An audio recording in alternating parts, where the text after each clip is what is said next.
Lucky Margadonna with a little bit of Leicester. Tonight we're at Deja with guest host Cheryl Cooney. And this is an organization put together to help the communities. Am I right? That's right. We're covering all of Worcester County, but I'm based out of St. Joseph's Church, the food pantry here in town, and there are 3 other nonprofits associated with us. We've reached out and collaborated together to open our own nonprofit umbrella, which is the 24/7 Community Partners. And under that umbrella, we're going to be working together to be able to provide for food pantries, home heating oil, children who live in poverty, along with opening a discretionary fund for folks in need who can come to us when they need some help or some financing. So we're hoping that under this guise of a beautiful old Victorian building full of vendor space for arts, collectibles, antiques, we're hoping that people will come join us, take a look around, spend some money, and help the community at large. Now, this is not a consignment center. This is people having their own spots they rent off you. That's correct. The vendors are coming in, depending on the size of their space. Our spaces range from $50 to $200. Some people just rent a piece of wall space to put up some artwork. Others have large pieces of furniture. We've got a little bit of everything here for everybody. Now, one of the things I had said earlier, this is community. It's not just the town of Leicester that your organization can help out. That's correct. Even though most of us live here in town, we also reach out to the greater Worcester community. I'm very blessed that I have the Worcester County Food Bank to help me, and if I can help out, send something back and help out on that end, that's great. Mary Ellen Wessel runs the Children's Smile Coalition, which assists children who live in poverty, and that's throughout Worcester County. So there'll be a lot of outreach to lots of different groups of people, but all for the common good. Now, I know this show is on your new store opening up, but you do also wear other hats, and one of them is the food pantry. And how's that doing? Where's that based out of here? Okay, the food pantry is right across the hall here, across the street, a little parking lot. It's in the downstairs of St. Joseph's Church.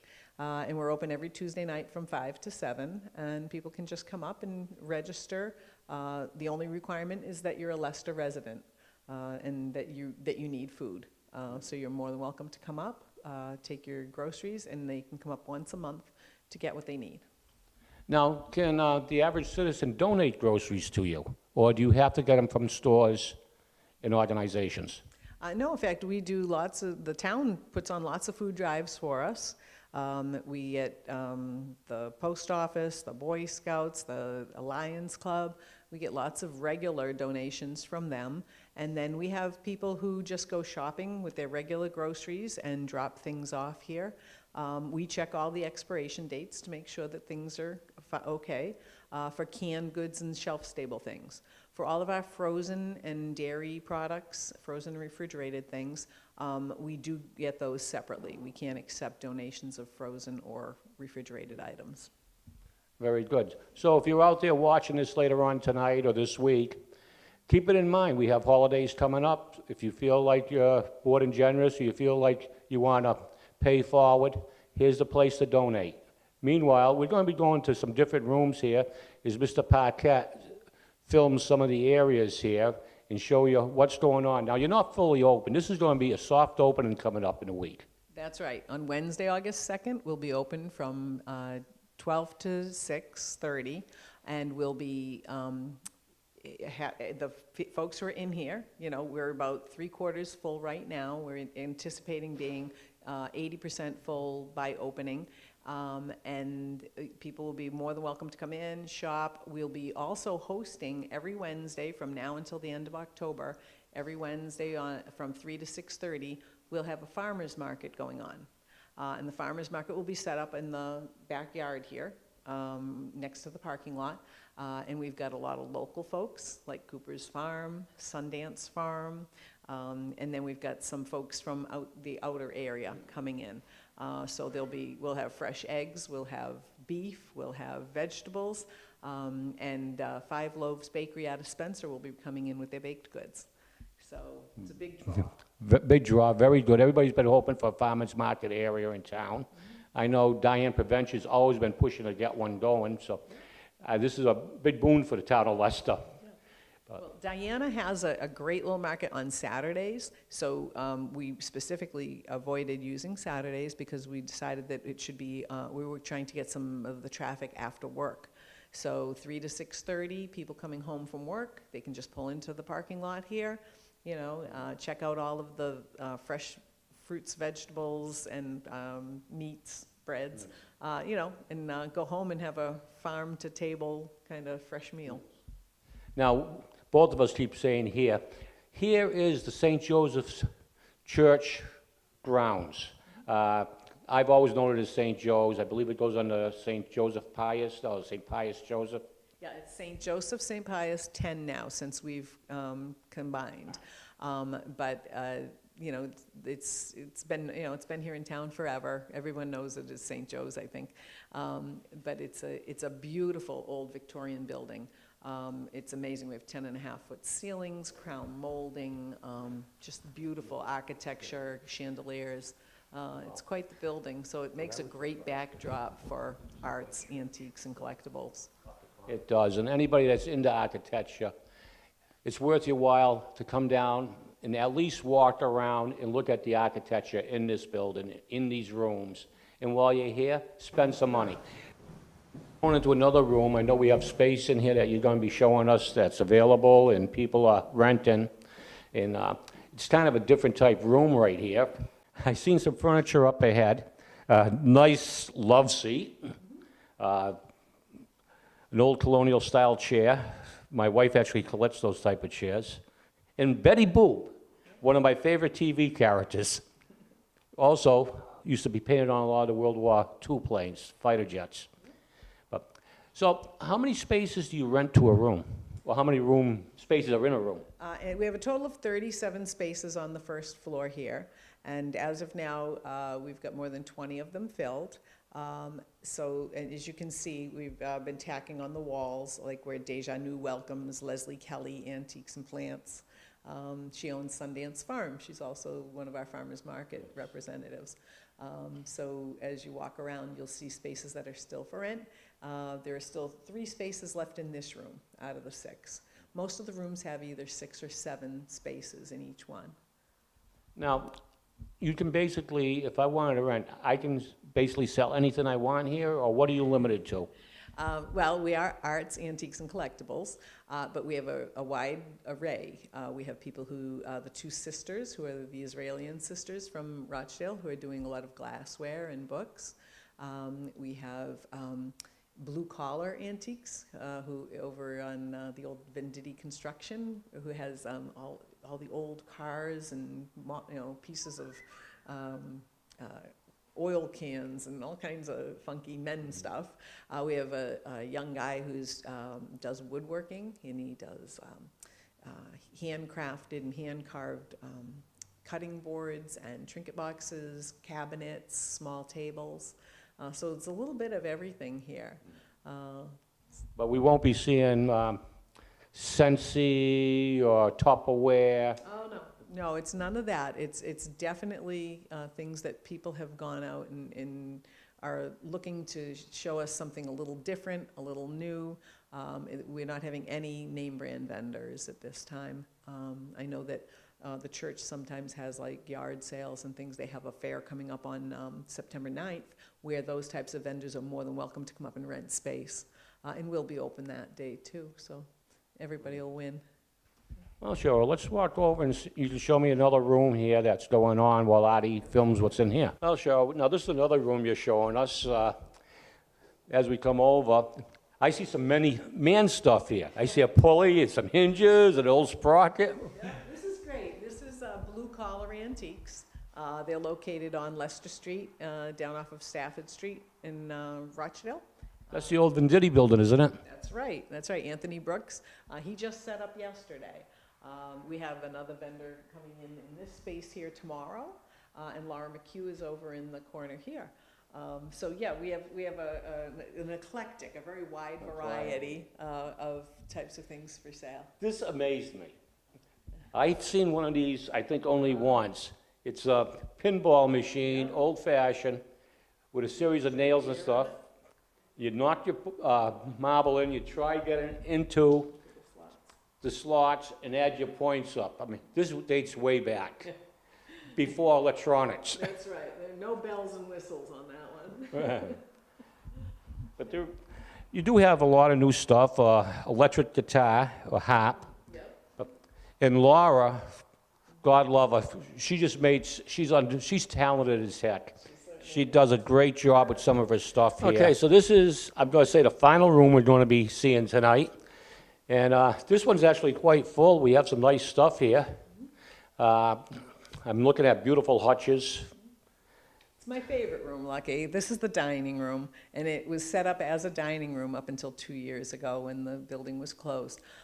We've got beautiful marble fireplace, set-ins with marble tops, a lot of furniture that has been either donated or brought in by vendors.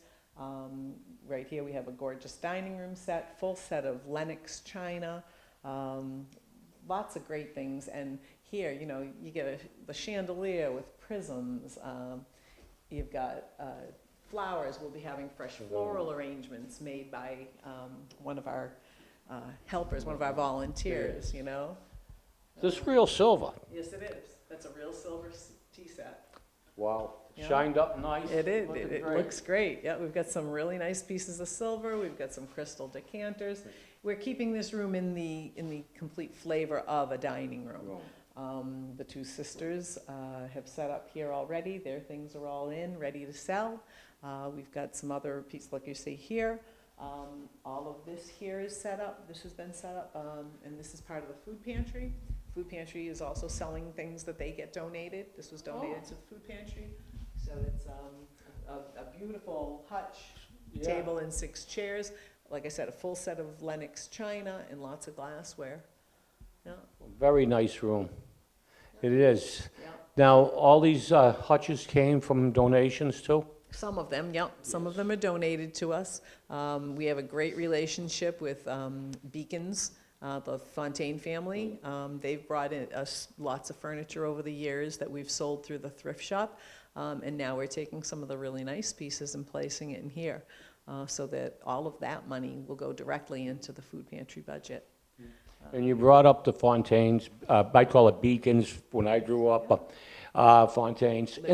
Liberty Movers now. Yeah. But they do fantastic. They've always helped out in this town. They're well-known in town. You'd be surprised the amount of people that you just can't count and don't even ask to be notarized. That's right. There are so many people who have been up here helping out. You know, we've had plumbers, electricians, carpenters, folks coming up and giving us work for cost to help us out. You know, it's a real testament to the spirit of Leicester. Folks who help out. We've had volunteers come in just to clean. They've been in here scrubbing, polishing, washing windows, getting everything ready. It's who we are in town. Leicester's amazing when it comes to volunteerism. Yep. It truly is. And again, Cheryl, as we walk into another room, Artie will film us, but that's it. Yep, she does a great job. I absolutely love her fishing bobber. I think she's trying to catch a whale out there. And do you know what she repurposed it from? No idea. That's a globe. It's a globe. It's a globe. Right, that she painted to look like a great big fishing bobber. She did it for one of her brothers as a gift, and it went over so well that she started making more of them. And then I know she has the little beetles and love bugs here made out of bowling balls. And my favorite, though, is the succulent chair. She's made a succulent garden right off the seat of the chair. Yeah. And who would put, you know, who else would take a garden hose, you know, with a watering can and flowers to make a wreath? I love her wreaths. Yeah, thank you.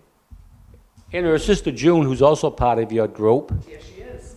She's responsible for the Rochdale Food Pantry. I like telling everybody that Laura's her younger sister, and then June hits me. Yeah. But June's very talented. she does marvelous paintings on ice skatings and that type of toll paintings, fantastic. And around Christmas time, she does sell them. That's right, and June will be selling in the front room, which will be the founder's room. The four of us who are founding this building will be having space here also. So my husband, Mick, does a lot of collecting, and he's got some beautiful antiques that'll be coming in. June's got some gorgeous pieces coming in, and then the rest of the folks will be adding in, filling it out for us. Now, what's your hours going to be here? They're a little varied right now. Wednesdays are open from 1 to 6:30 to make sure that everybody gets to the farmer's market. Fridays we're here from 12 to 4, 12 to 6. Saturdays 10 to 3. Sundays 12 to 4. So it's a little, a soft opening. We're going to see how it goes as far as the hours, what hours are the best ones for folks. And then because we're all volunteer here. No one makes any money. There's no one on a payroll here. So whoever's working the desk, whoever's walking the floors, helping shoppers, just remember we're all volunteers here. So it's all the money, 100% of the profits now go to all of our nonprofits under the umbrella. We do have a few vendors who have already approached us about possibly helping us out and being able to work and give us a hand, and that's really appreciated. And if you know Karen Duran from town, Karen's Cakes. And Karen's Little Boutiques. I forgot about that. That's right. Well, she's renting space from us in the Baby Boutique, which is not open yet, but it's soon to be open. She makes the most beautiful children's hair bows and very like outside the box, really cute. So she'll be setting up spot here too. So we have several people right from town here, and then we have people coming as far as Connecticut, New Hampshire, coming in, Rhode Island, coming in to set up. So a little bit of everything. Now, as we walked around, Marty's filmed, and stuff is a little disarrayed, but we haven't had everybody in place yet. We haven't finished each room off. But I want to ask everybody, come down here, look it over, walk away. It's a donation. Whether you buy a pack of cigarettes somewhere or a case of beer, money's well spent when it comes here. That's right. And like I said, we're still under construction, but we've got a week. And think about what can be done in 7 days. Okay? So. That's a little church pun. I think so, yeah. So in 7 days, we'll be open, we'll be ready, and everything will be full. Yeah. Well, I want to thank you, Cheryl, for having us in here. And very good. I wish you guys a lot of luck. Thank you. In your vendors, and I'm sure you're going to do good, and the cause is fantastic. I mean, I've always plugged for the Hearts for Heat, and whenever I do a show, especially towards the winter, I always say something about the food pantry, get out there, help out. But you guys just keep swapping hats all over. I never know who's in charge. It's okay. We're all in it together here, and it's a great group of people all doing something for a common cause. Yeah. Thanks, Cheryl, and I want to thank LCAC and our Parquet for filming this tonight. Have a nice night, and again, the grand opening is 7 days from now, which would be August 2nd. So on your way up to see the artists at the cruise night, you can stop here, Farmers Market, and take a walk through before the cruise night.